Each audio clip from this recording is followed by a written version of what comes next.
Salam əziz dostlar, növbəti videoda xoş gəldiniz. Bu günləri sizə bir mövzudan danışmaq istəyirəm. Azərbaycanda bu günləri çoxlu psixologlar var və bütün öz reklamlarında, sosial şəbəkələrində altların qabağına hər şey şünas yazırlar. Yəni yazırlar uşaq, yeniyetmə, böyük və ailə psixologu. Hər mövzuya da açıqdır. Amma bir məsələ var. Ya bu məsələ bir mütəxəssis kimi, bir peşəkar kimi məni sözün əsməsində narahat edir. Birinci narahat edən nədir? Psixologiya o qədər ümumi deyil. Psixologiya spesifik sahələri çoxdur və bu spesifik sahələrə konkret olaraq spesifik təhsil almadan bir növ kobud desək burnunu soxmaq sözün əsl mənasında cinayətdir.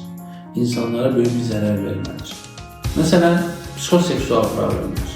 Məsələn, ailə psixologiyası, məsələn, cütlük terapiyaları, məsələn, uşaq psixologiyası, məsələn, yeniyetmələr, psixosomatik problemlər. Bunların hamısı sözün əsl mənasında spesifik sahələrdir. Deyək ki, uşaq psixologiyası tamamilə fərqli bir inkişaf psixologiyasıdır və inkişaf periodunun düzgün mərhələləri var və çox ciddi qatı keçidləri var və onları sən dərindən bilməzsən, uşaqlara sadəcə zərər verərsən. Təkcə uşağa zərər verməzsən, uşağın bütün gələcəyini zədələyərsən. Eyni zamanda yeniyetməli perioddur. Yeniyetməlik dövründə doğru düzgün yeniyetməli böhranını həm fizioloji, həm psixoloji, həm sosial baxımdan dərindən öyrənməzsən və insanlarla necə gəldi söhbət edeyim, hamının verə bildiyi məsləhətləri verimliyə danışarsansa, sadəcə zərər verəcəksən. Çünki sadəcə sözlər burada işə yaramır. Burada müxtəlif texnikalar və incə ayarlamalar öyrənilir. Və ya psixoseksual problem. Psixoseksual problemlərdən bugün hamı danışır, modaya dönüb. Konkret olaraq, mütəxəssislər görən seksa psixoloq araşdırırsan ki, adamın ümumiyyətlə psixologiya təhsili yoxdur. Qadın-kişi münasibətləri üzrə psixoloq, qadın-kişi problemləri üzrə mütəxəssis. Halbuki adamın heç o sahəyə əlaqəsi yoxdur. Bu elə bir spesifik sahədir ki, psixoseksual problemlər üçün insanlar 4 il, 5 il ayrıca təhsil alırlar və o sahə üzrə dərinləməsinə istər androloji problemlər, istər ginekoloji problemlər, istər bu halda bunların hər ikisinin psixoloji tərəfləri, eyni zamanda psixoseksual ayrıca problemlər.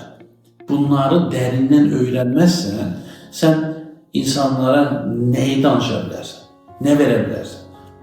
Adicə bu günləri qadın-kişi münasibətləri üzrə və ya seksa psixoloq olanlara elementar sual verirsən ki, firgitliyin hansı psixoloji əlamətləri və nədən qaynaqlanır?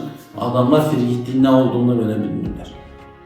İmpotensiyanın nə olduğunu belə bilmirlər, amma psixoloji problemlər, psixoseksual problemlərdən danışırlar.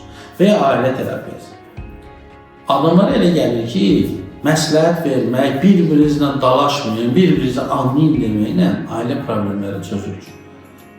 Ailə psixologiyası ayrıca başlı başına bir psixoloji sahədir və sosial psixologiyanın bir sahəsidir. Klinik psixologiyaya ümumiyyətlə aidiyyat yoxdur.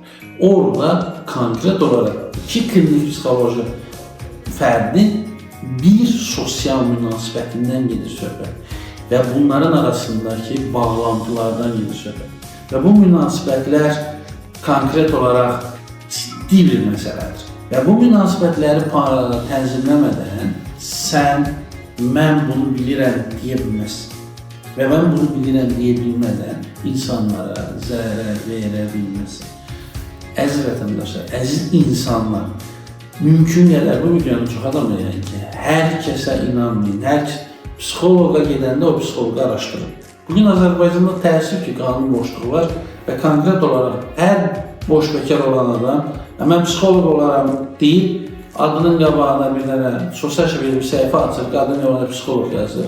YouTube'dan eşitdiyim bir-iki dənə şeylə başlayır danışmağa və olur psixoloq. Heç bir təhsil almadan, təhsilə ehtiyac duymadan, mən psixoloqa rahatlıqla deyə bilir. Və yaxud da bəziləri isə 10 manatlıq, 20 manatlıq sertifikatlar alırlar və olurlar psixoloq. Psixoloq bu qədər asan olacaq bir şey deyil. İnsan psixikası ilə işləyir. Nəzərə alın ki, bütün xəstəliklərin kökündə də psixoloji.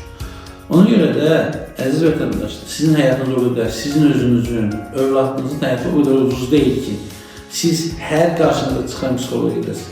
Ona görə də biraz onları araşdırın. Və baxın, görün bu adamlar həqiqətən də bu sahədə bir təhsili var mı? Bu sahədə ümumiyyətlə nə bilir?